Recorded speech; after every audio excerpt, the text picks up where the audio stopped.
Welcome to the One Shalom podcast. You might be asking, what is shalom? Shalom is a Hebrew word that means peace. However, it's not just peace. It's this idea of actively making peace. So instead of just sitting around waiting for it to happen, we are going to actively pursue it. Our goal with One Shalom is to be vessels for Christ, to preach shalom in a world that speaks the opposite. So we're going to ask the hard questions. We're going to have the hard conversations. But above all, we're going to be joyful and have fun with the shalom that Christ has given us. So without further ado, let's get into this episode of the One Shalom.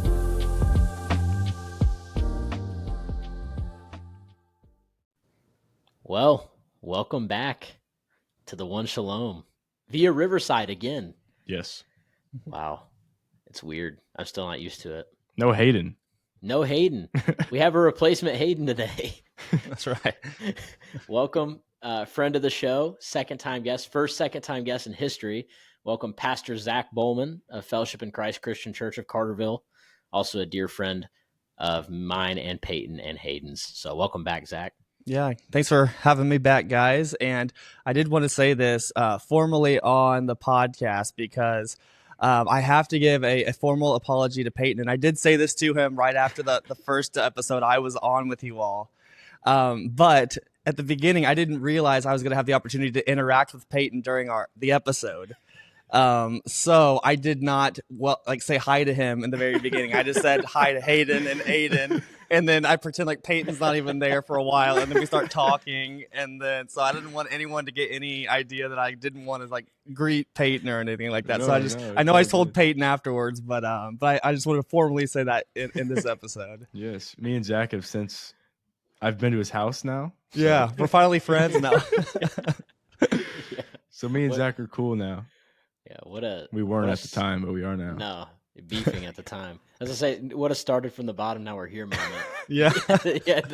Not even saying hi and then go to his house. That's crazy. Yeah. But no, not even just not saying hi, pretending like he is not at the table. Oh, it's funny. Well, at the time, that was Payton has taken a larger role with One Shalom, which is great. We love it and we're excited about it. But at the time, he was in that transition period where when the first couple episodes he was on, I don't think he said anything. I was just sitting in there pretty much. Yeah, right. So when me listening in and then coming to the table and then it's a full conversation with Payton, I'm like, oh. Yeah. Yeah. But man, now we're manning this together while we wait on Hayden to get back from his honeymoon. That's right. I feel like somewhat of a host right now. Yeah. You are a host. You always have been a host. Well, of recent, you've definitely a real host. Yeah. Yeah. You're a real boy now. I am a real boy. That's awesome. And do we want to ice break this? Yeah. So Zach informed us he's a pretty picky eater. So we're gonna be talking about food a little bit. So what's your guys' hottest food take? Well, like I said, I don't have probably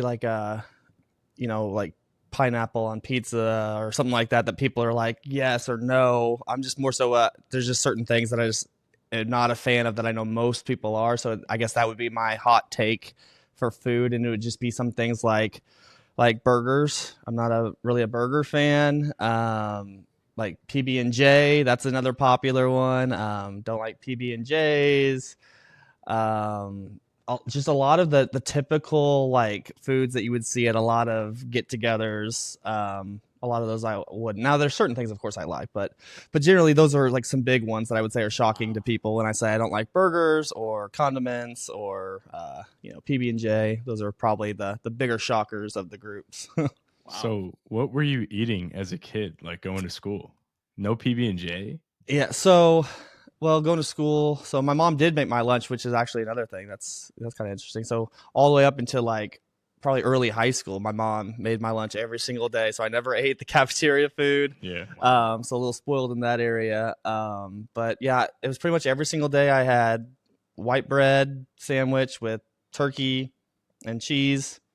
That's it, plain. And then I had all the unhealthy snacks like zebra cakes and cosmic brownies and, all that good stuff. I'm sure some type of chip option. I'm sure I had like an apple or something like that as well. But, just all that stuff to go along with it. Man. Yeah, you know what? That lunch doesn't sound bad. I could go for that lunch. Yeah, every day, just Every day the same. Yeah. I just the burger. I mean, I can't eat burgers like I'm allergic, but I can eat like turkey and Impossible burgers. And to me, like not loving a burger is crazy. Like I love burgers. Yeah. Well, even a weird thing about that too, though, is like, but I also love Hamburger Helper. So, try to figure that one out. Yeah. So like what's a food, like what's your favorite food? So my favorite food is, the most popular and common thing that I'll eat is pizza, of course. Okay. But it's almost always cheese pizza. And then, of course, I love seafood, which that's actually kind of the flip side of shocking because for me being picky on some things, I do like a lot of seafood and steak. But yeah, I would say those are probably the most common and favorites would be pizza, seafood, or steak. Yeah, it's very valid. Yeah, those aren't probably too hot of a take for those. No, the favorites are good. It's just the PB&J. That's a classic. I know. It is. Oh, yeah. Nothing beats a good PB. What about you guys? What's the hot take? Peyton, you want to go or you want me to go? You can go ahead. Okay. My thing is there's not a lot of foods that I don't like. I'm not picky. Hey, okay. All right. Another comment once again. No, as far as like, one of my favorite foods on the planet is raw oysters on the half shell. Oh. I love raw oysters. Love them. So that's kind of a hot take. A lot of people don't like those. I also really, really like sardines on pizza. So those little salty fish things, I love them on pizza. You can't do too many of them because then it's like way too salty. But if you put like, on the whole, like if you think of like an 8-slice pizza, if you put like 4 sardines on the entire pizza, it adds like the perfect amount of salt. You get a little bit of a fishy taste, which I like. I like my food to taste like it's straight out of the ocean. So I really do. So that's why I like oysters so much. But I think it may be a food that I don't like that I think a lot of people do. I don't like Jell-O. Jell-O or like any dessert that has, or whipped cream. I hate whipped cream. Hate it. That was with you on the Jell-O, but I like the whipped cream part. Whipped cream is like whipped cream. I always like make the joke that it's like the devil's like condiment is whipped cream. The devil's condiment. Yeah, it's so gross. Also, any place that puts whipped cream on something, it's so they can rob you. Like, for example, like a milkshake, they put whipped cream so they don't have to fill up the whole. So they don't have to fill it all up. Yeah. Now that is a hot take right there. Yeah, They're stealing from you. They are, but I hate whipped cream. I hate it. And Kaylin is one of those people that will take the whipped cream bottle and like put it. Like, she'll spray it. Yeah. Yeah, like spray it, and no, that grosses me out. Like I have to look away if she does it. Like her and Kara, her sister, one of the like first times we went over there, they were like taking turns, just like, and I was like about to gag. I had to look away. Like, what even is whipped cream though? Like, it's like sugar. Know? It's like sugar and milk and like it's like whipped air cream. I don't know. It's gross. It's disgusting. It's a little taste of heaven, is all it is. No, I don't like that, and I don't like Jell-O. It's a texture thing with Jell-O. Yeah. I don't like the texture of it. So yeah, that's valid. I was gonna say my hot take is cottage cheese is disgusting. Oh yeah, like that. I don't love cottage cheese. That's always disgusted me. Like seriously, I don't know how people eat that. Like I look at it and it doesn't smell good. It looks gross. Like the texture is just awful. Who could eat that? Like, I don't know. My mom eats it a lot. Yeah, me too. And I don't know how. It's awful. Nope. I don't love it. No, I do disagree with you on the whipped cream though. Like good whipped cream on a good milkshake. I have to disagree with you. Disgusting. There. Yeah. So and I think that we're definitely 2-on-1 for that for the whipped cream. We'll protect and defend the whipped cream. I think. Hey, that's fine. It's okay. We can disagree, right? Yeah, we can disagree. Which brings us to our episode. Which is actually, this is something I think Zach, I think you might have mentioned this the first time we did an episode together, was you wanted to do an episode with us on theological triage. Yeah. Which if you're unsure of what theological triage is, I'm going to turn it over to Zach to explain what that is.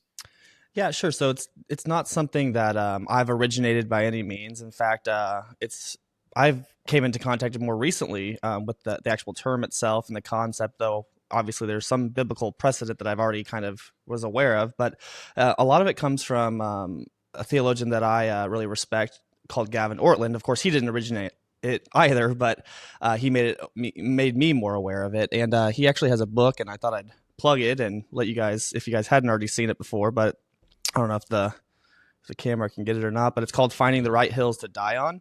And then the subtitle is The Case for Theological Triage. So that's Gavin Ortlund's book. And it's really, you can probably tell it's pretty small, really, really accessible.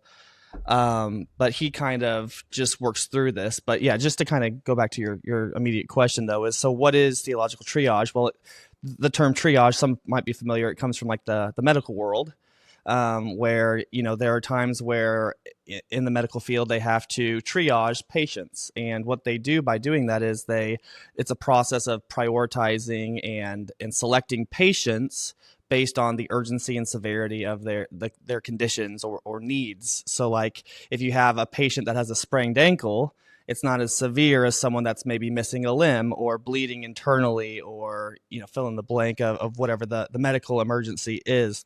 And so triage is prioritizing, selecting, ranking the urgency of certain things. And so when we are saying theological triage, what we're saying is that we also must rank and order certain doctrines. And when it comes to our theology, our study of God, is that we have to ensure that we don't make every single issue a gospel issue. I mean, that's a common phrase that we'll say in Protestantism is it's either a gospel issue or it's not a gospel issue. And so it's basically just teaching us and reminding us that not all doctrines are created equal, essentially. Very good. Very interesting. Yeah, Very I good think that stuff. sums it up. That sums that up perfectly. Honestly, I didn't realize that it came from the medical world. Well, I think that the first term, I think it comes from a French term, actually, that just means to select, I think. And I think it actually is pulled from the battlefield whenever they would have medics on the battlefield and they would have to select or prioritize. But you hear the triage in the medical world a lot. But yeah, so obviously, so that's the definition of triage for theological triage. But then kind of moving into that next assumption is kind of the basis for it. So like, why do we say that not all doctrines are created equal, or why is there the need for theological triage? And I think for me at least, and feel free guys to take us wherever you guys want to go with this. But just it's kind of holding on to two pillars that the church is called to, the call to truth and the call to unity. Where it's interesting in Jesus's high priestly prayer in John 17, right before, he goes to the cross, he's praying for both his disciples with him and also all future disciples. And it's really interesting that the couple things that he is praying for is that his church, or that the church would be sanctified by truth, and that it's God's word. It's thy word is truth. And so there's this emphasis, there's this prayer that the church would be sanctified, made holy by God's word, that they would hold truth in his word to high esteem. But then right after that, it then follows on, and that we would be one as he and his Father are one. And so there's this real strong sense of urgency for unity within the church. And so I think triage is meant to kind of try to find a balance of these two things, of recognizing we must love truth, we must exalt theology, proper doctrine, but on the other hand, we also must really love people. And specifically, we must really love God's church, our brothers and sisters, and we must do everything in our power to find unity when possible. Yeah. That idea of truth, I think, is kind of what I think triage is all about, right? Mm-hmm. Is it's when you talk about like the ordering of the medical, like if we think about it from a medical standpoint, right? The ordering of the importance of, okay, what is, if Zach, you've got a broken leg, but then Peyton's having a heart attack, right? Yeah. If I'm a doctor, I obviously want to care for Peyton first because I know you're not going to die from broken leg, you know? So I think when we think about truth and we think about triage from a theological standpoint, we're then looking, okay, what is important to us as far as like absolute truths in theology, right? Like where are we going, like Gavin Orton's book says, like what hills are we going to die on? And then what hills can we maybe find some common ground, but then say, hey, I don't necessarily see eye to eye with you on this exact issue. Yeah. And ranking kind of where that falls and how important that is. I mean, can we even worship together if we see differently on this? Whereas, you know, maybe there is a doctrine where if we see differently, we can still worship together and have an amazing time. And that's the gist of the book, basically. And so kind of what we're going to be discussing, Lord willing, is going to really be a lot of those details is finding the right hills to die on, not to die on every hill. But also whenever we recognize, okay, well, there's certain hills not to die on, then learning how to disagree well, right? How can we disagree and cultivate unity and love for one another while still not sacrificing or forsaking truth? And so it's trying to find, once again, that balance, because, and I'm sure you guys are aware of this and see this too in the church, there's some churches and some Christians that they're really unbalanced when it comes to these two pillars. They really want to emphasize one over the other. They're either the sectarians, where they're saying we have the best doctrine and we're smarter than everybody else, or everybody else is a heretic over here, or on the flip side, you have the people that are just like, well, as long as you love Jesus, then let's just get along, and doctrine doesn't really matter that much. But the problem is, on both sides, you're missing out on a fundamental part of Christianity. And so this is meant to hopefully do both of those things by discerning the urgency of the different doctrines. Yeah. I mean, I love this topic because it's counterculture, both counterculture, like you said, but you touched on the church, but also in today's society, we see people who are so, on either side of this pillar where they're so stuck in their ways where they can't even begin to view the other person's side of the story. I mean, I think politically, like we see a lot of that in America. And then on the other side, you have people who are so open to just accepting ideas and beliefs and putting away truth that, that's such a common theme in American society. So that's why I love this topic. Right. Yeah, so, absolutely. Well, and that's kind of a theme throughout history too. For sure. The state of the church usually has reflected the state of the nation. And so, I think right now we do see a lot of division in our nation politically. And like I said, I'm not trying to make a political statement here. No, I'm not going to give you my full, theory on politics right now. But I will say that I do see a lot of kind of that division that's happening politically also happening in the church right now. And mind you, when we say to the listener right now, or the watcher, hopefully the watcher, when we say the church, we mean the big C church, right? This idea of the church that follows Christ, all churches among all nations. That's what we're trying to say right now, and not just your small local church.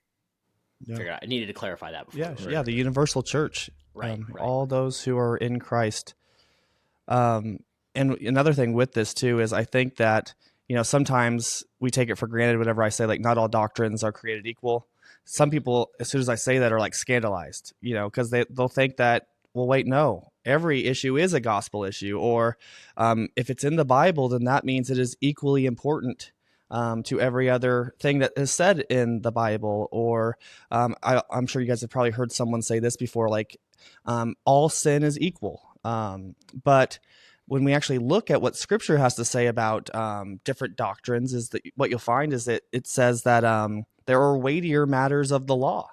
Mm-hmm. Jesus says that in Matthew 23. So he is addressing the religious leaders, right? And they're really, really meticulous about their tithing, and that they're doing all the very specific tithes for everything, but then they're forsaking compassion and mercy and justice. And so what he's saying is that you guys have forsaken the weightier matters. You guys are prioritizing the things that still matter. It's not that they don't matter, but that you are just prioritizing you're majoring on the minors rather than in minoring on the majors. And so you see that Jesus makes that clear distinction that there are weightier matters of the law. And we also see in other passages where there's lesser and greater degrees of punishment for certain sins. There's different kinds of sins. There's some that are called like unintended. There's high-handed sin. Paul distinguishes doctrines between milk and solid food, where so one seems to be more simplistic and one seems to go into maturity. And so I think that we definitely have a biblical basis for saying that that not all doctrines are created equal, and so therefore it is essential for us to say, okay, so which ones do we need to major on and maximize it, and which are the most urgent and which are the maybe not as urgent matters. For sure. I love that distinction between milk and solid food. Like, that's something as a young man, as a young Christian, like, is so important for us to tackle. I know we have a lot of young male listeners. Like, that's important for us as we develop into spiritual leaders, as we develop into, you know, heads of the household, is tackling that or eating, I guess, of that solid food, you know? Yeah. So I love that. Yeah. Yeah, to move from infancy to maturity. For sure. Absolutely. That's a big thing that I've been, you know. Yeah. And I think that's what triage really is. It's maturity. It's right. It's not for the spiritual infant in a lot of ways, because they can't discern, you know, some of these things. Whereas to be spiritually discerning and having wisdom, you know, God doesn't literally give us every single answer for every single potential question that we'll have in life and culture, but it gives us principles and it gives us the spirit and wisdom to discern these things. And as you grow in maturity, that's what we're called to do. Right. Yeah. I think like that's something that we have to be very mindful of too, as believers, when we're discussing certain theological matters. When we're like, as we examine the person we're discussing with, we have to realize where they're at maturity wise.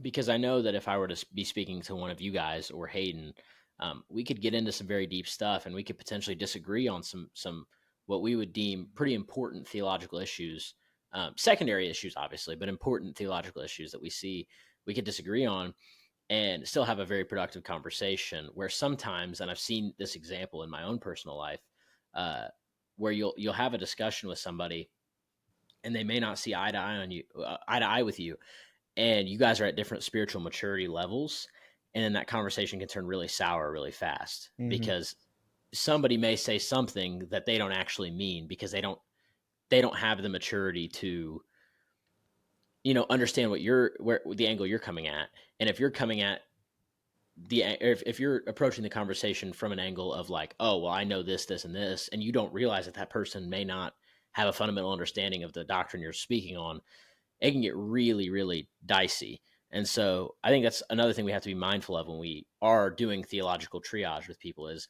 who am I speaking to? You know, what is their credibility? Where are they at spiritually? So just another like little warning to throw out there to listeners who might. Yeah, because I mean, I'm like you said, just kind of in that same vein is, so yeah, imagine, and I'm sure many of us have had conversations like this where you're speaking with someone and maybe you get to that point where you are differing doctrinally on something, and you just realize how this person is not able to recognize this being a second or third rank issue. And they are treating you as if you are, you know, dealing with a first rank issue. And so then they are very upset or hostile or concerned because, you know, they aren't able to distinguish the differences. Or on the flip side, you could have someone that gets very upset with you for being pretty dogmatic about an essential, like you're not willing to cave on an issue, and you're like, we actually have to break fellowship with a specific person, or we can't partner or co-labor with a certain ministry or a certain church because of what they believe, because it is something that's foundational. And then they get frustrated or maybe hostile and aren't able to disagree well because they you know, they think that no issue is a gospel issue, if that makes sense. Right. Yeah. My advice to the listener who might be that new Christian, might be that, you know, person that's still on that spiritual milk is if you have the opportunity to sit in on a discussion on, theological triage, like listen, just listen, like open your heart to it, because and be the dumbest person in the room, because I've been that dumbest person in the room, and that's when you learn the most, and that's where you grow the most, is by having people around you who are smarter than you on topics, and just learning, just listening and praying over it, and doing your own research on it for sure. Yep. So that'd be my advice to that listener right now who's sitting there and just, what do I do? I'm on the spiritual milk. What do I do? Right. That's my advice. They may be thinking that this episode's not for them, and I would actually argue the opposite. I would say sure. This episode is for everybody who is along any path. You may have just got saved yesterday, or you may be a Christian for 70 years. I want this episode to be, okay, wow, okay, I understand how important like this triage is now, because I actually do really believe that this is a very, very important topic. And I think that the church is in the state it's in right now because we have for so long neglected this topic. Oh, absolutely. Yeah. And yeah, I'm glad you guys said that, because I didn't want to potentially give the impression that, if you're newer in the faith, don't pursue triage or don't try to grow in this area. Because absolutely, I think that at the heart of it, it becomes very practical very quick. So the fact that you are either in a church or not in a church right now will affect you in triage, because some people have gone to a church and they unknowingly are a part of a church that is heretical, that is not teaching the gospel or denies essentials of the faith. Or there might be some that are going to a church that maybe they are genuine churches and have believers in them, but they might not recognize why they aren't a certain denomination, or why they are a specific denomination, or why we can't fellowship in a certain context with another group, or why we just, when you see baptism or different things that happen within a church context, a lot of that is dependent on how we are doing triage, and what we are saying is is more urgent or not urgent, and how we can interrelate to one another. So people are affected by triage even if they don't really understand the concept. So it becomes, like I said, very, very practical, very quick, just by the fact of just going to church. Right. Really quickly, we have a guest. Do you want to say hi? Hello. Hi. What's your opinion on theological triage? She can't hear you, I don't think. Ayden parked in front of my garage, so I could not get into my garage door. Locked my apartment, so I dropped all of my Mr. Pibbs, and they are under his car currently. Peeved, but that's okay. Oh, I didn't know this. I didn't know any of this. So I've got to get his So car it keys so I sounds- can go back up his car and get all the Pibbs that I got. So. It sounds like, Ayden, you're going to learn how to disagree well after this podcast. Yeah, I didn't know any of this. She peeked her head in and was trying to tell me something. And sorry, not to interrupt, but No. that's funny. Hey, that's the best part about a live podcast. Well, it's not live, but we don't edit any of this. So, Right. Yeah. Pretty sweet. It's awesome. I don't know why I parked in front of a garage. It was really dumb. But I wasn't thinking. Okay. But no. Sorry, not to interrupt, Zach. You can get back to what you're saying. No, you're fine. So I maybe just moving to this next step to maybe see how practical it can be is maybe just kind of talking about the different ranks that are kind of articulated in the book, and then kind of just seeing where we want to go from there and see what you guys think. Does that work for you guys? For sure. 100%. Okay. So he has it broken down basically into 4 different ranks, and he calls them the black tag, the red tag, the yellow tag, and the green tag. Or if you just want to do numerical, just first rank, second rank, third rank, and fourth rank. And so the first rank, and we kind of have already alluded to this, this rank a decent amount already, but these are the essentials. These are the things that are keeping you in the kingdom, in the family. These are the things that are essential to God and his gospel. So basically, these are things that we just can't agree to disagree on, because this is where your salvation in your eternal life could be in jeopardy. So the first category, the black tag, is first rank. It could be fatal if you don't get this one right. The next one is the second rank, or the red tag.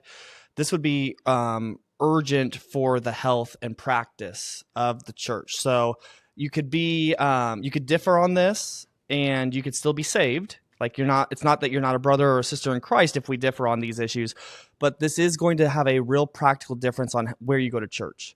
And so, like, you can't do this thing in a church and not do this thing in a church. A church will have to take a stand on it, and based on what your convictions and beliefs are, you will have to basically discern which church or denomination you're going to go to accordingly. And so, and I thought I'd just give some examples of this, and then we can even start to camp out on some of these after we get through them, if you guys want. And like, I really want to talk about this one because there's going to be a couple you'll notice that argument. You could argue that they could actually be in maybe the second and third category. I think could be debated depending on how one maximizes or emphasizes them in the church.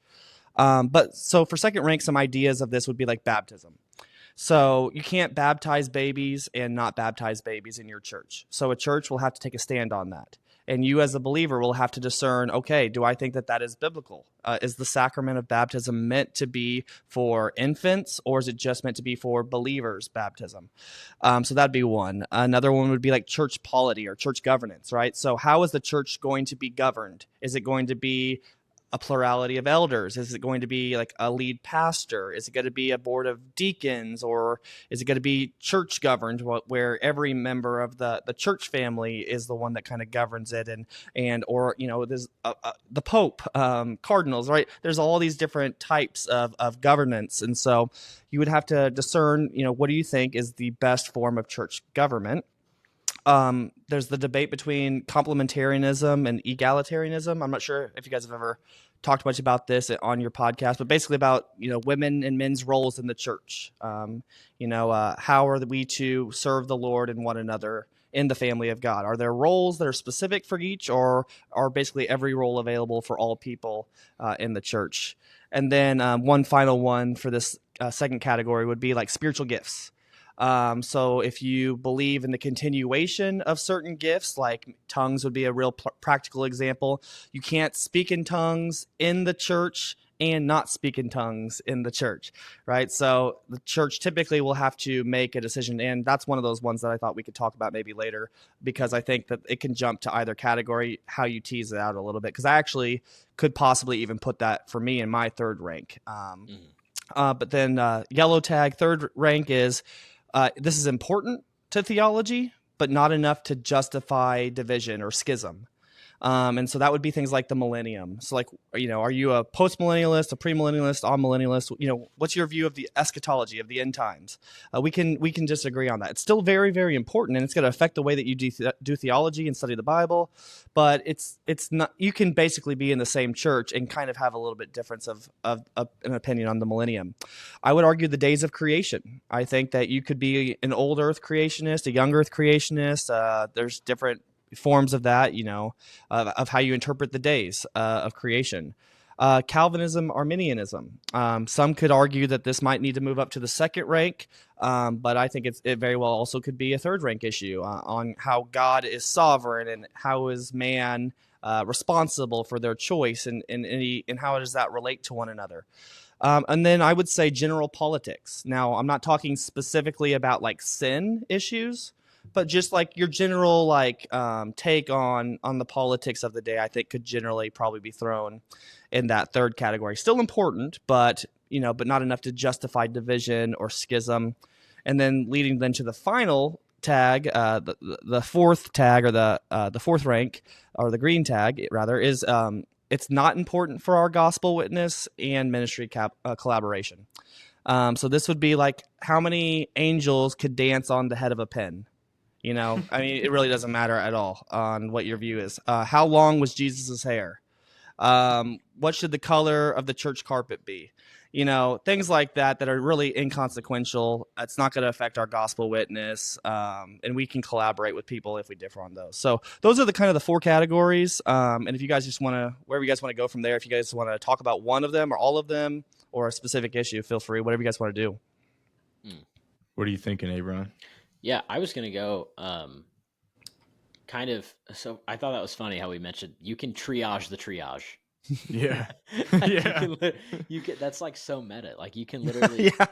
like you can the fact that we can disagree on where things should be ranked on the triage is so funny Yeah. to me. We But almost that's need awesome. like a little. What? We almost need a little like tier list right here. Yeah, that is. It's a tier list. It's like a Yeah. tier list. But yeah, I don't know. That's why I think triage is cool because you can literally go on and on and on, and it's always going to be productive. Well, not always. It should always be productive conversation. Mhm.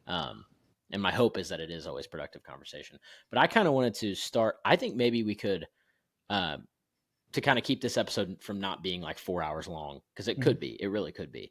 I think maybe we should maybe select one issue from each rank, and then maybe just kind of talk about it a little bit. Talk about ways that people disagree, and then maybe talk about how we can disagree well in those, except for like the first rank, obviously. Yeah.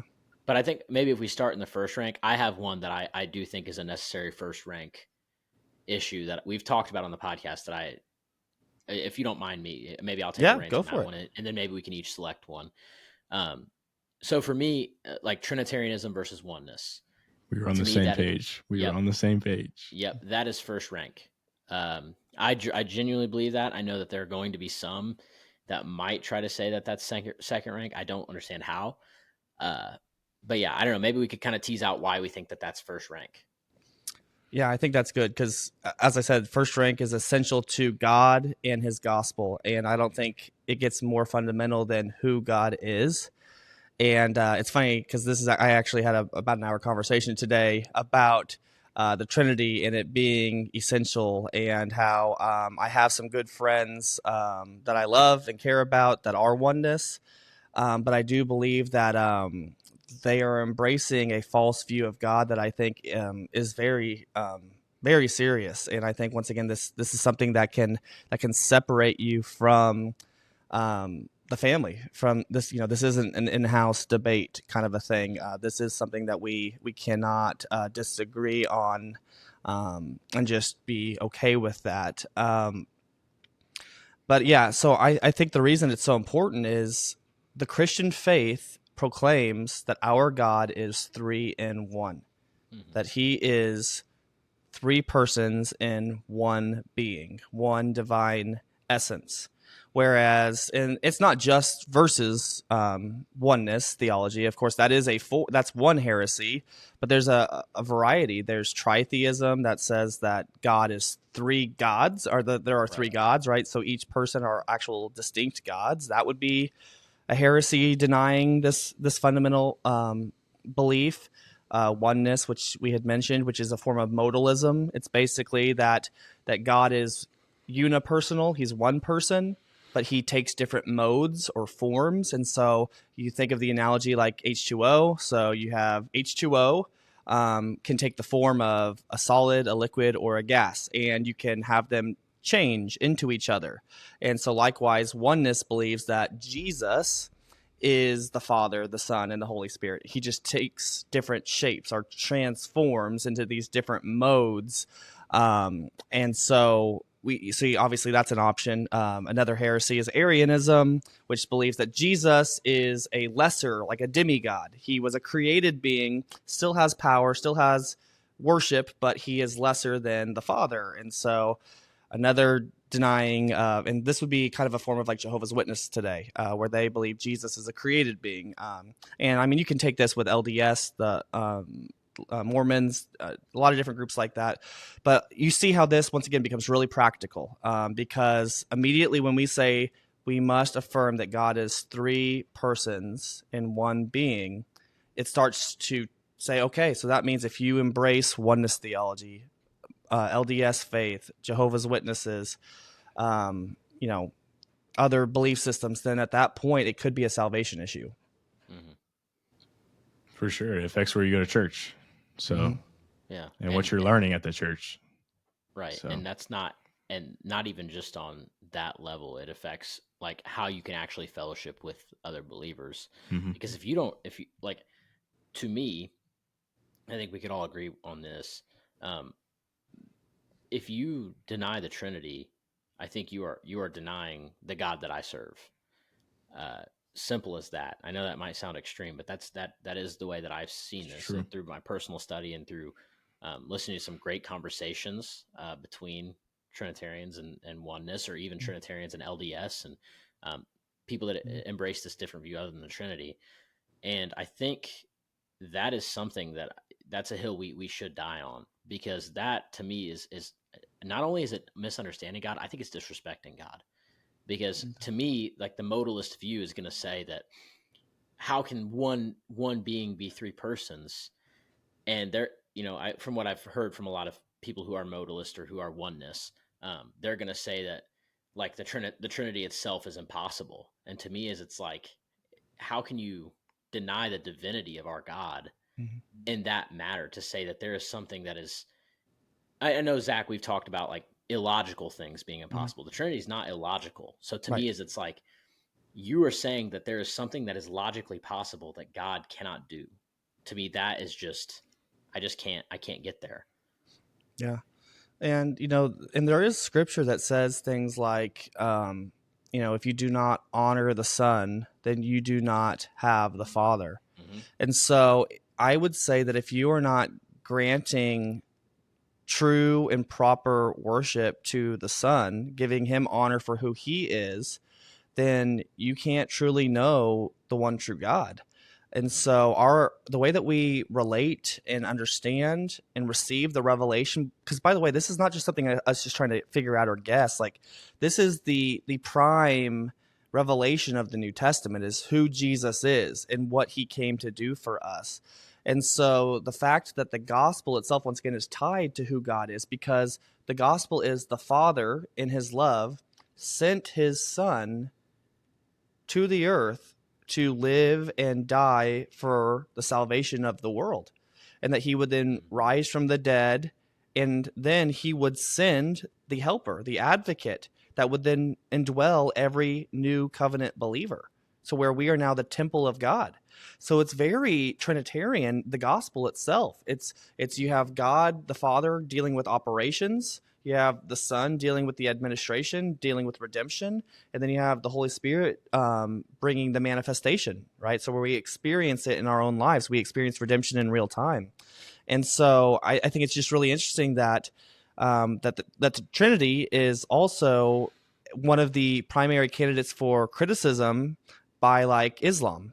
That's one of the things that they constantly will attack, is, like you said, bringing up it's a contradiction or it's illogical. And so I think it's just interesting. You see that there's this war against the Trinity from all different types of groups. It's not just the Christian cults or something like that, but it's actually even like Islam, a prominent religion. They want to target the Trinity. And so I think that there's a reason for that the enemy has such a problem with this specific doctrine and belief. I think the reason that is too, if I were to try to pinpoint a reason, to me, I think the denial of the Trinity, especially from people groups like Islam, they attack it because it is even the enemy is attacking the divinity of God, right? It's trying to downplay the power of our God. And to me, there is nothing cooler than the fact that my God is three persons. Like, that's so cool to me. Is it's like, because that's something I could never do. I can't make my being into three persons. Yeah, but God can. And so it's just like that to me is so awesome. And so I think the enemy will attack the greatness of God in that way. Yeah, we're one being in one person, but our God is so richly endowed in his soul that he is three persons. And to me, that also speaks to just God being God, because this is just something that doesn't seem to be man-made. This seems to be something beyond our comprehension. It's not contradictory, it's not illogical, but it is beyond our reasoning. It goes beyond how we can fully comprehend how one can be one in being, but three in person. And so, I think it's such a beautiful doctrine, and I think it's fundamental to what it means to be Christian. It was one of the earliest creeds, councils that was convened to address early forms of heresy that were trying to, once again, target this issue, looking at who Jesus is, right, being the God-man. And I think that also is pivotal here, is once again seeing how tightly connected the Trinity is to the gospel. Is the book of Hebrews is basically all about exalting Jesus and letting us see Jesus as bigger and better, and how when we see Jesus we get God. And it's so cool that there's one part in Hebrews where it calls Jesus these two terms. It calls him the apostle and high priest. And what's interesting about that is, apostle means sent one, right? One who is sent. And then the high priest is, if you're familiar at all with Judaism, the high priest was responsible for making the sacrifices, making atonement for the people. So when you have both of these terms describing who Jesus is, it says that he is the one sent by God to relate to man, but he's also the high priest who represents the people and then goes to God. And so Jesus, being both of these things, is able to mediate for us. He's be able to speak for God to man and speak to God for man, or for man for God, rather. And so, but if you don't have a tripersonal God, you lose that. Because then now Jesus cannot be sent by someone or mediate to someone if there's no one else there. And so I just think that that's just another amazing thing, because if you lose the Trinity now, you really don't have true mediation for our sin. And so then you have a gospel issue there. So yeah, I don't know if you guys have any more on that. Well, the cross becomes pointless then. Yeah. Right. If no mediation of sin, then there's no reason for Christ to go to the cross. Yeah. And so that's where you find, if you're listening right now and maybe oneness people, or maybe you're oneness yourself and you're wondering, why is this such a big issue? That's why. Because then you have now stripped the fundamental glory and beauty of the cross when you take away Trinitarianism. Yeah. And this is not to say that we don't love them or care about them. But we do have a concern and a burden for them. And I also am wanting to, hopefully through this podcast, is, challenge some believers, because some believers are unknowingly going to apostolic churches, and they don't realize that that's what they're teaching. That's what they hold to, like for oneness theology specifically on that issue, or that they're partnering with these churches or these ministries, and they're basically partnering with a heretical group that denies the fundamental reality of who God is. And so, of course, I think we could spend a whole lot more time just defending the Trinity, but I know you guys already did a podcast explaining more about the Trinity. But yeah, go listen to that episode if you haven't. Plug it. Yeah, we had to. No, that's something that I think is really important, what you said about the triage, or specifically in the triage. We are going to love these people, and we are going to pray that they would become undeceived. I don't know if that's even the word, but their deception would end, because I think at the end of the day, that's why we do this, especially when we look at these first rank issues. These what was the black tag? Is that what it is? Yeah, the black tag or first rank. Mm-hmm. Yeah, when we look at these first rank black tag issues, that's why we care so much about these, is because we're still in disagreement here. We're now trying to rope in the lost, is what we're doing. Mm-hmm. And we're trying to say, hey, you're lost and you still need to be saved. Yeah, it has to be clear where the border is. Where does Christianity begin and where does it end? And I think it fundamentally comes down to the person and work of Jesus, who he is, and who our God is, right? So if you get who God is and his gospel wrong, then I think that it's a dire situation. For sure. You want to pick one out from second rank and touch on that a little bit? And that's red tag, right? Yes, the red tag, second rank. Urgent for the health and practice of the church. Is there any that are on your guys' heart that you want to, because for me, I can go anywhere with this one.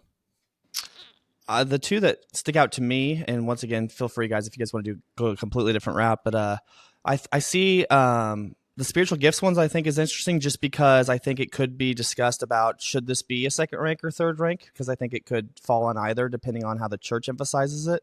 But then the other one I see as being a more common concern also recently is the complementarian versus egalitarian debate. But we can go wherever you guys want to go with it. Yeah. You got a preference, Payton?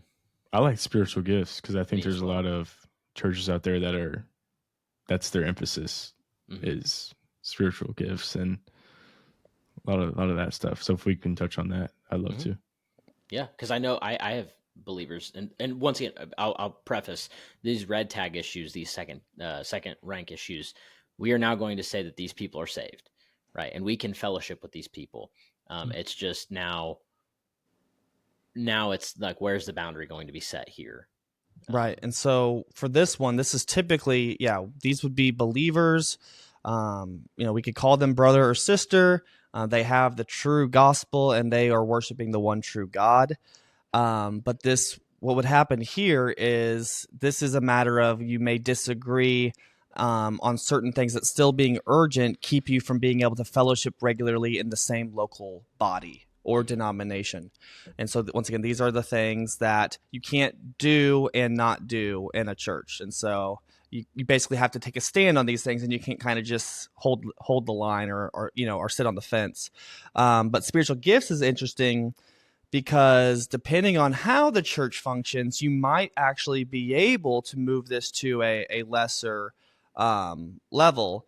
And so, like for me at our church, I would actually say it probably functions a whole lot more like a third rank yellow tag issue. And the reason is that, so for me, the way that I believe and teach is I would hold, and honestly, I think labels sometimes can hold baggage with them. And so I've actually started moving away from saying specifically I am this, because as soon as I do it, I notice that kind of like the disagreeing well and some people not being able to do that, is it seems like sometimes as soon as you give that title, they immediately, view you as like the enemy or as like, okay, now I'm not sure if I can trust you on other issues. And so a lot of times I'll just call myself you can call me a cautious continuationist, or you can call me a cautious cessationist. Either one, I think, depending on how we nuance and tease it out, I could probably be categorized as. And that just basically means that the gifts, I'm cautiously saying the gifts continue, or I'm cautiously saying the gifts cease. And so it's just a little bit of how you would explain and tease that out. But the reason I say it would be more of a third rank for us is so whenever I'm teaching and I'm going through the Bible, I'm going to be explaining what these gifts mean, what they are doing in the context of the church, in what we're actually reading. And then when it comes to our practical life, I'm going to basically explain the different views. I'm not going to hide away from the different perspectives within Christianity and say, this is what continuationists would say and how they would primarily do it and function. And this is more how a cessationist group might believe or function in this way. And I try to keep people from the extremes in caricaturing either side. But then, of course, still, this is why there's that rub of maybe it should be second rank but functionally, you have to still kind of take a side. And so, like, at our church, we know that there are people in our church that believe in the full continuation of the gifts. And that would include things like tongue speaking, right? Speaking either foreign languages that they typically don't know themselves, that are given to them by the Spirit, or maybe having some ecstatic utterance, and unidentified type of speech that they are given by God. And so in that setting, we would say that, like in our corporate Sunday worship, we would say we are not encouraging people to speak in tongues there. And there would not be an expectation for someone to do that or to have an interpretation. But what we would then say is, but we're not going to say that you cannot do that in a like-minded small group setting or in your own private devotion time. We're not saying that you must accept that they have all ceased, that there's no proper way to do this biblically. So we don't take a stance on that. And so it does give a little bit of freedom in Christian liberty and conviction on this issue, where for those who are adamant about the continuation, they still have some free exercise in doing it, but it doesn't on the Sunday corporate worship service. It's not prominent to where it might divide or distract those who are on the other side of the issue. And so I think for our church, at least at this point, it functions more in that category. But of course, I understand if you're someone that wants to regularly be open to and be seeing certain gifts like maybe tongue speaking or prophesying done in a Sunday worship gathering, well, then that would be more of an issue for you because you're like, I really need this and I expect this. And I feel like this is to let the fullness of the Spirit move in a congregation. Or on the flip side, if you're more of a cessationist, you're like, if I see anyone speaking in tongues, I think that they are being unbiblical because I don't think they're really speaking a tongue. I think that, or maybe they're not giving an interpretation, and that would be unbiblical. And so there could be some that if a church is doing it a specific way where they would feel convicted and they would say, I don't think I can rightly worship here because you can't, once again, do it and not do it. So feel free, guys, to push back or add anything. No, I actually think I'm with you specifically on the functionality of the church within this issue, because I would actually argue I think this is a third rank, the way I've teased it out in my brain. Now, corporately, I'm not the head of a church, so that could be a little different when you get to the corporate side of things. But I would say, because I've been in both sides of the coin on churches, and I've been able to worship well, and I've not encountered something where it's like, oh, I can't do this, you know. Now, I will say, all the churches I've been in that are continuationist or cessationist, they don't like shout that from the rooftops. Right. Does that make sense? Like a lot of the churches I've been in take the stance that you take, where it's like, okay, if you think if that's where you fall, that can be fostered. Whereas also, if that's not where you fall, or if you fall on the other flip side of the coin, then that also can be fostered. And I think a lot of the churches I've been in don't put an extreme emphasis on that issue. And I think that's why I would consider it a third tag issue, because to me, it's like the way I've seen it in my personal walk with Christ is that is an issue that I don't think divides me and a brother all that much. Now, obviously, there's going to be disagreement because my view, I haven't fully teased out my view on the gifts yet. I tend to err on the cautious side, as you are. But like, I'm open to be swayed, and that's kind of that's where I'm at. So for me, it's like, I enjoy kind of being in all the settings. Now, I will say, I do have a hard time with extremely like hyper charismatic worship. And this is like I said, this is no knock on that. I do think that sometimes that can become, I think when you put too much emphasis on it, it then turns into a very me-centered gospel that I can't really get behind. And I think that if you have a church like that, it probably becomes more of a second rank too, right? Because if it becomes so a part of the atmosphere and the culture of the church or the denomination, then it's like, well, if you're saying, no, we're not going to do that, or we can't do that in Sunday service, then it's like, that becomes more problematic, I would say. Right. And that's kind of where and same with a hyper like cessationist side. I think both sides, I think I could, like you said, you try to steer away from the extremes. Yes, that's how I feel. Because to me, I don't think it's helpful. And I do, like I said, I think I can worship in either place, and I love to worship in either place where there is kind of a gray area on that one. I kind of tend to prefer that, whereas almost like, hey, we're just going to let the Spirit go, and whatever happens, happens. That's kind of where I tend to fall.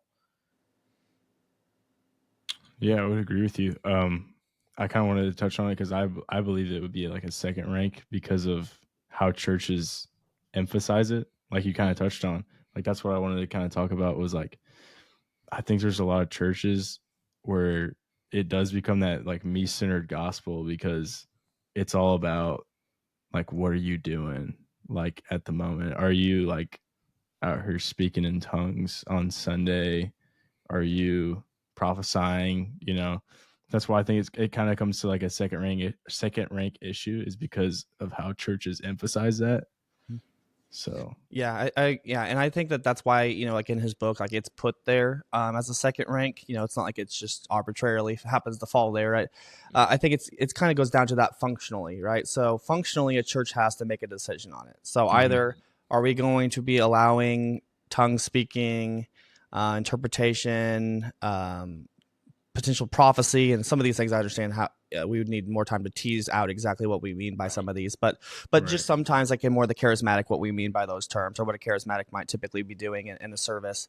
So functionally, you have to choose, will we be expecting and allowing these things, or would we say not for a corporate service or a Sunday service? And so like for our church, we would be functionally cessationist, but we wouldn't say that you must be, your conviction doesn't have to be cessationist. As long as you are willing to recognize that, like in a corporate service, we wouldn't be having these things taking place, but we still are not rejecting or denying the possibility of you doing that in a small group setting or a private devotional setting. So Yeah. See, and that to me is why I actually I myself find it more plausible in third rank, because I think, to me, second rank, at least the way I understand the second rank or the red tag, is I don't know that I could actually be a part of a church that is about that. Does that make sense? And so, like, Yeah. I think when you phrase it like that, as it's like somebody who is a continuationist or a cessationist could go worship at a place that maybe doesn't hold those views. Because to me, the way I view the issue is, I think that's, I don't know, to me that's not an issue that would fall that important. But I see the other side of it, and I'm cool with either one. Like if somebody, and I think that's a personal conviction as well. Sure. So that's why I kind of had mentioned the other one, the complementarianism versus egalitarian, because I think it's more clear cut.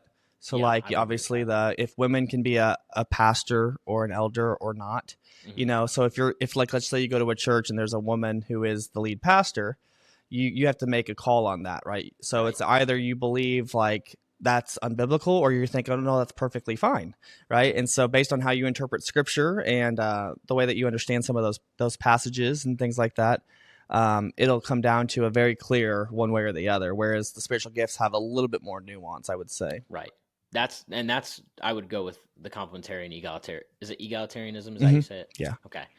That's an idea that I'm still relatively new on, or at least my study has been. Yeah, so basically complementarian just means men and women complement one another. They have distinct roles. They're equal in value, worth, and dignity, but they are still made different, distinct. So men are men, women are women, and they're not meant to be each other. And so in the home and in the church, they have different roles that are meant to help and complement, build one another up. Egalitarian would agree with the fact that men and women are both equal in value, worth, and dignity. And of course, there's a sliding scale in nuancing on all sides. You could have a soft complementarian or a soft egalitarian and so on. But the egalitarian would basically be like, well, no, ultimately men and women are free in Christ, are all one in Christ Jesus. And so they are free to partake in all forms of ministry. And so men and women could serve in any role, any capacity within the church. Right. Yeah. And I do think that is one that would obviously kind of cause a schism. I know you talked about schism earlier. Yes. Because I do think that actually then goes into your interpretation of ecclesiology. Whereas I don't know, and I could be wrong on this, but I don't know if that's exactly where spiritual gifts fall. Right. Whereas I think this one is a clear-cut ecclesiological issue.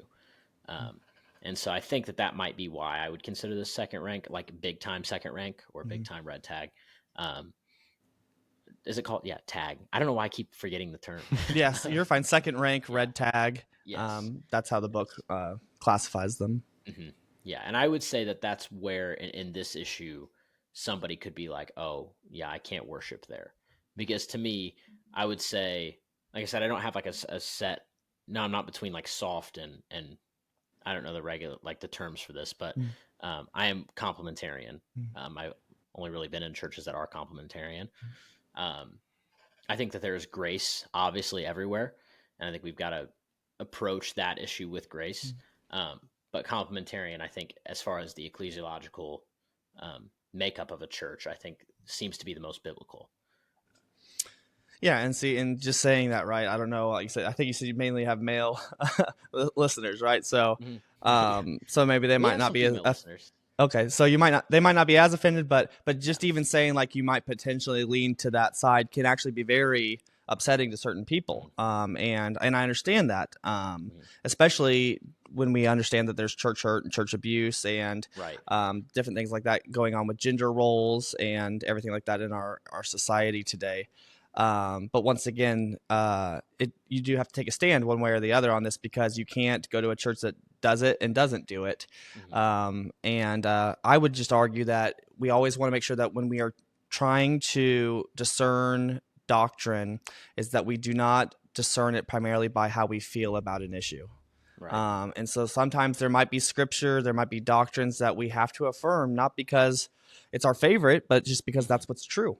And so if we want truth, even if it makes us uncomfortable, which, by the way, the Bible, I think, is meant to make us uncomfortable a lot at times. And it's meant to stretch us and grow us and make us more mature, as we've already said. And so I think that this could potentially be one of those issues where I think in our culture specifically, we see them moving one direction. And I don't think it's necessarily because of biblical clarity. I think it's more so due to relativity in culture right now. Very good stuff. Very good talks. Would you want to go ahead and you guys touch want to on move a to third rank? Yeah, let's do it. Yeah, third rank yellow tag is important to theology, but not enough to justify schism or division. This is my favorite. Just because I think these are the most fun to talk about. Because I think at the end of the day, as long as everybody has a right view on triage, these are the ones that you can actually have really, really, really good productive discussion, and you can completely disagree, and you can walk away and still be like friends. And you're like, yeah, this is awesome, you know? Yep. And so this is why this is my favorite. Some of the ones that I love the most. And honestly, I think these are kind of your, like, what's the word? Like A-list, theological disputes are going to be soteriology. So the doctrine of salvation, thinking about, Calvinism, Arminianism, where are we on that line, or eschatology, which I think is just a fascinating one, that is so multi-layered and so multifaceted that it blows your mind even just talking about it for 10 minutes. And there's a lot more really cool nuanced issues that fall into this line, but those two are the ones that always jump to my brain. Yeah. So, do you guys have a specific one, Payton, Ayden? Do you guys want to go with specifically on, or Millennium, Days of Creation, soteriology, general politics? Honestly, I think for the sake of the time of the episode, we should do one like Days of Creation. If we go into Calvinism, we might be here. But so I'll go into our plan a little bit. Our plan is eventually, and I don't know how long this will be from now, we want to do a whole series on soteriology. Oh, cool. And that would be bringing in a bunch of different guests from all sides of the aisle just to talk about it. So Zach, you'd be a guy that we'd bring in because...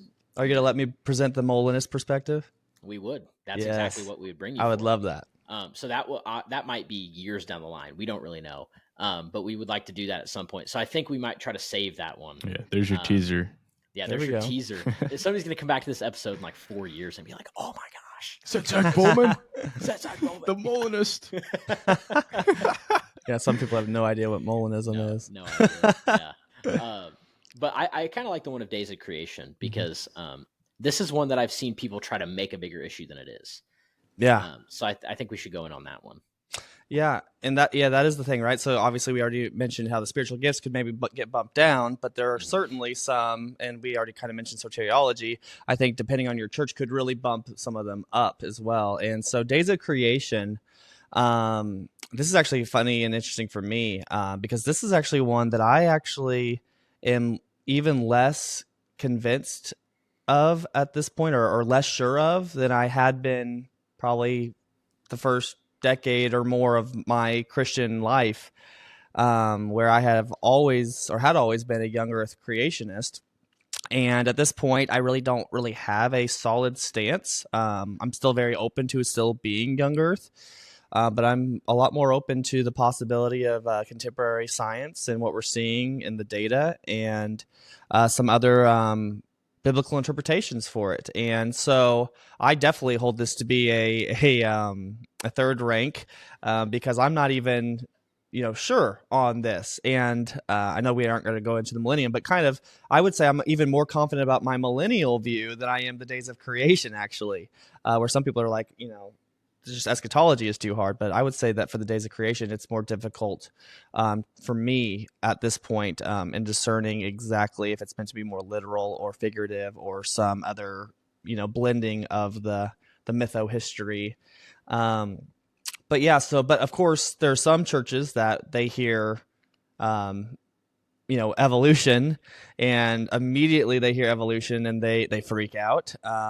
And you have some others that are like, oh yeah, of course. Yeah. Theistic evolution is totally possible. And so, you definitely could still see some eyebrows when this is brought up. But I would say that when you look at just church history, like even Augustine, so this is way before Darwin. Some people think, Darwin just completely corrupted the church on its view of science and creation. And so they're thinking, now that Darwin's here, that we're trying to reinterpret Genesis and make it old Earth or something like that, or an old universe. But if you look back in church history, and I think Augustine's a prime example, he's already teasing out and talking about the real potential that these are not literal 24-hour periods, and that the Earth could be significantly older than what we would hear today, around the 6,000 to 10,000 years of age.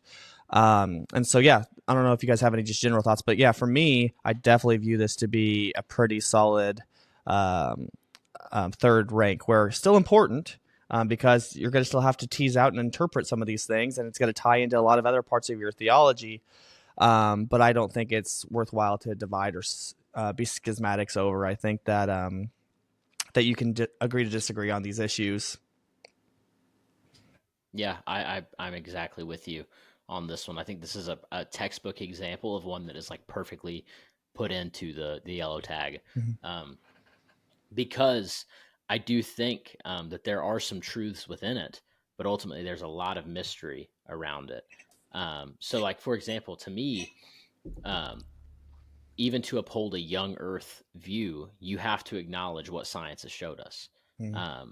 Because science has showed us over the years the possibility that these fossils that we're finding and these different, these different landmarks that we're looking at erosion and things like that had to take place for a really long time for things to get the way they are. Yeah, and the expansion of the universe, the speed of light, some of these other things as well that modern cosmology seems to suggest, because all truth is God's truth. Now, of course, there can be bad science out there, and science, science doesn't say anything. Scientists say things, and so we're always interpreting it in the lens of what the most modern scholarship says on the subject, and you have to do your best to discern, especially for me as I'm not a scientist, so I'm not a cosmologist, I'm a layman, so I'm doing my best to try to discern and digest the data to my ability. And so I just have some hopefully I have some humility to just recognize that some of this is beyond me, and I'm doing my best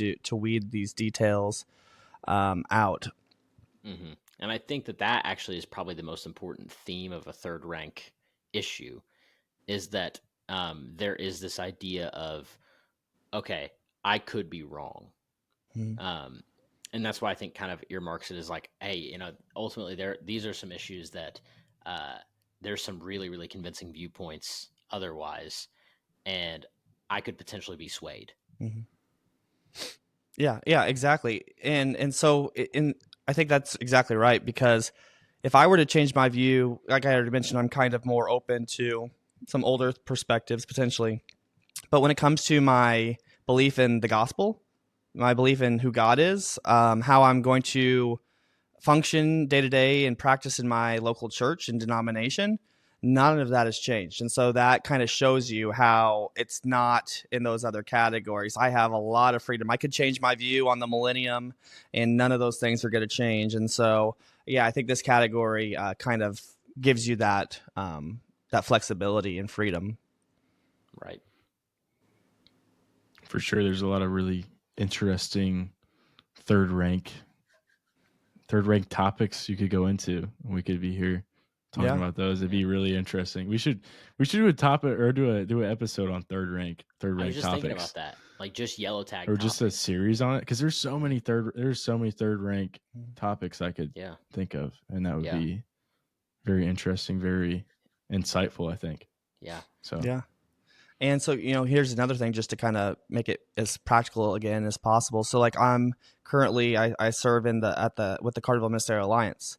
And so a lot of our local churches in the Carterville area, we have different denominations there. And we just recently drafted a statement of faith for our bylaws, and trying to keep a broad enough statement of faith to encompass multiple different denominations. This is triage, because you have to figure out, okay, well, we got to make sure it's a Christian alliance. Otherwise, why are we even here? If we're not just a Rotary Club, we actually are a ministerial alliance.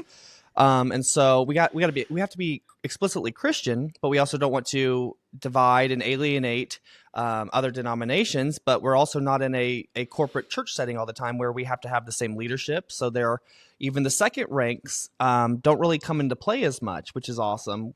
Right. But there are some that you have to tease out and think about that. But just when it comes to the third rank, like I'm looking at it right now, just some of the notes I had.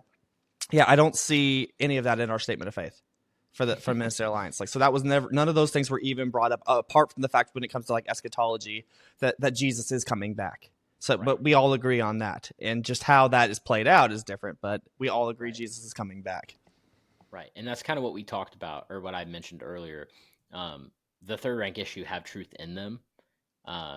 There's 100% set like first rank truth in a lot of third rank issues. It's just then the functionality of the third rank issues are what we look at. And so I think that's where that line kind of falls, I guess. Yes. Yeah. And one other thing just that you said on this is, and by the way, as we're saying that though there's differences, that doesn't mean that there isn't still truth in all of these. So there is a right view of everything we've been talking about. So Christians can debate on it, and there's different levels of severity. But as we're talking about baptism, the millennium, all the spiritual gifts, all these things, somebody is right on the issue. It's just a matter of knowing when we disagree or agree to disagree, and when we can't do that any further. Right. It kind of goes back to my point on like counterculture. We are not all right. Mm-hmm. There's somebody who is wrong and somebody who is right. Absolutely. So yeah. And we may never know that on this side of eternity. That might be something that once we die and we're united with Christ in heaven, we're with the Father, we can learn, hey, how long did it take to create the earth? You know what I mean? And that's something so cool that we can look forward to with heaven. I've heard some think that maybe God will one day just kind of give like us a full like play by play and like show us the whole thing, like how he did it or something. That'd be sick. I'm down. John Gruden style, John Gruden style. Yeah. But yeah, no, I think you're right. I think that one of the big takeaways, hopefully, that we and the listeners take from this is just reminding ourselves to be honest with ourselves and with others, and to be humble. I think that is a really helpful takeaway when we are trying to do theological triage, trying to find the right hills to die on and to disagree well. It's just to be honest that with people, like when we believe something is true, we just have to stand on it, but be honest with ourselves whenever we don't know things, and then just, demonstrate humility throughout it all. There's this other well-known quote you guys have probably heard before where it says, in the essentials, unity, the non-essentials, liberty, in all things, charity, which means, we need to be unified around the essentials, the non-essentials. We have some freedom, but all things we want to have charity or love for one another. For sure. Amen. Yeah. Really quickly before we end off, I say let's just throw a fourth rank out there. Yeah. Let's just kind of joke about it for a little bit, and then we can close out because we are getting. Yeah. Do you guys have one you guys want to do? Oh, man, what's a fourth? I don't rank even issue? know. Like Chairs something or that like. pews? I mentioned number of angels that can dance on the head of a pin. I've mentioned Jesus' hair length, the color of the church carpet, anything like that, or anything else you guys have. Yeah. Stained glass, stained glass, Stained glass, chairs or pews. I'm trying to think of something else. Oh, like actual dress of the person teaching. So like, a clerical robe versus a suit and tie versus a more relaxed look. Facial hair. Yeah. That's one I would say that should be in what you said, the green tag, fourth rank category, where it's not important for gospel witness and ministry collaboration. But I would say, sadly, there might be some churches that move it up, actually. But I definitely think it should fall in that category. Of course, we're not talking about modesty. Obviously, that would be a sin issue if you're being immodest as a pastor or someone in the church. But I think there's a reason it doesn't really describe very much about what Jesus wore. I think he just wore the general attire of the day, nothing overly flashy, but just modest and a contemporary of his day. And I think that we have liberty here. I think that if you are a church that likes to get a little more dressed up, and like to wear a suit or a dress, I think that that's perfectly appropriate.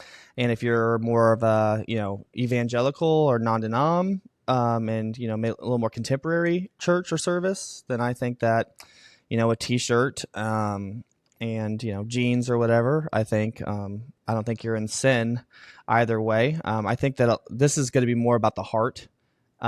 If you're coming in, I'm just trying to be rebellious with what I wear, I'm going to wear a t-shirt just to show that I can be rebellious. I think that might be a hard issue, but I don't think that a t-shirt in itself is sinful because you wore it as a pastor or something like that. Right.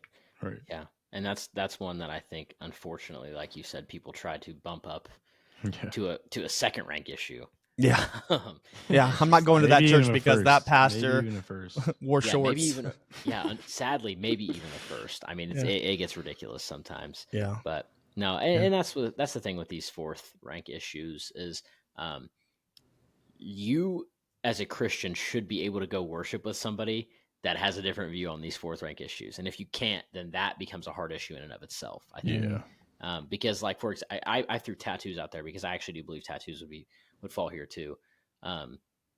Because I understand that there are people that say my body is a temple. I'm going to take care of it. I don't want to throw they go to Leviticus, which once again, it can be easily, you can look at the historical context of Leviticus. Is it 18? I think it's Leviticus 18. Sounds on right. On tattoos. And you can look at the historical context and learn that that's not the modern view on tattoos. It's like marking for the dead or something. Yeah, marking like that. for the dead. Mm-hmm. So, you can do that. And somebody can have a personal conviction and say, I don't want any tattoos. And that's cool with me.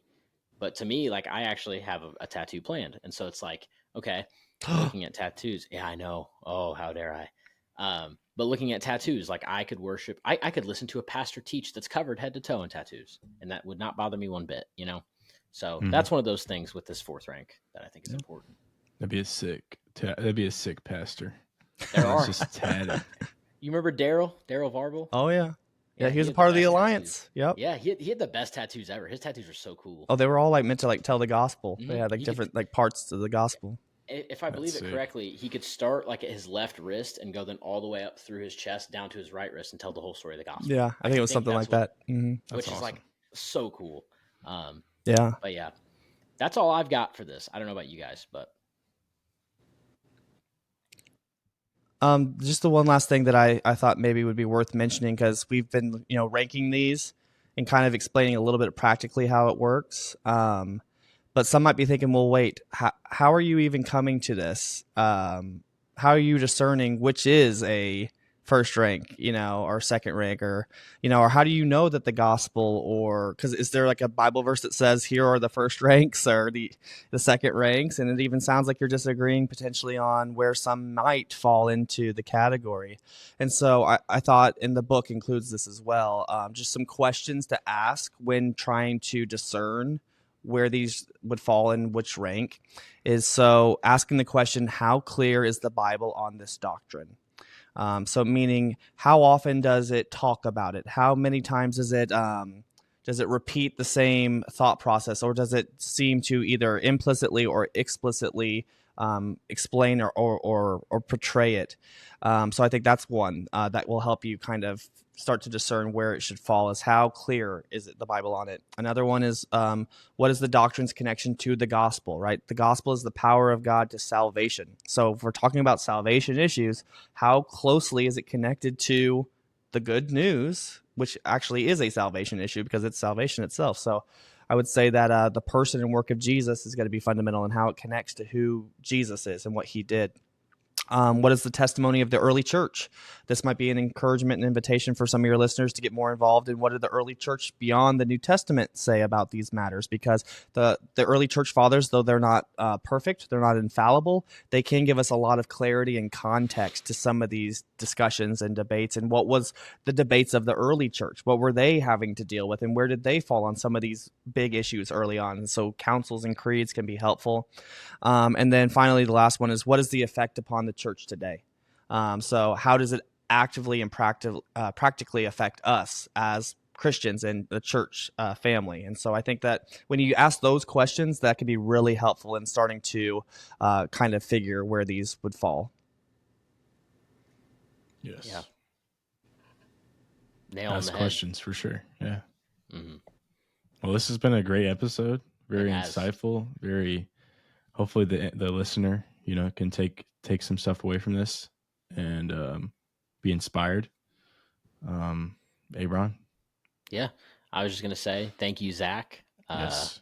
We really appreciate you stepping in for Hayden, and just being a trooper and coming to the table with so much preparation. I'm always inspired by that, Mhm. and I'm always inspired by your intellectual honesty. You do your due diligence and research, and you don't just make comments, and I always appreciate that. So, yeah, Zach, thank you for coming on, and Payton, thank you for being the great showrunner you are. And stepping up and kind of being, that's his title, by the way, Zach. I don't know if I told you this or not, his title. So I should have addressed him as Payton, the showrunner. Yes, yeah. Actually, it's Dr. Van Horn. Dr. Van Horn. Yeah. Perfect. This fall, I'll be completing my doctorate. Yeah, in show running. No, but thanks for having me, guys. I really appreciate being on again, and I look forward to hopefully being able to do it again with you. Hopefully, we didn't go too long and bore some of your listeners. Hopefully there was something that was insightful or helpful for them. Yeah, for sure. I think hopefully they'll all like this, and even if they don't listen to the whole episode, they'll get something. So, yeah. But thank you guys, and appreciate you both. And listener, thank you guys as well. Go follow us on Instagram at one.shalom. And any of our other socials, it's all the same tag. Go check out our YouTube if you want to see us in person, like doing this live now, because not live, but recorded like this in this format. And yeah, that's all I've got. So thank you guys, and we'll see you next week. Peace.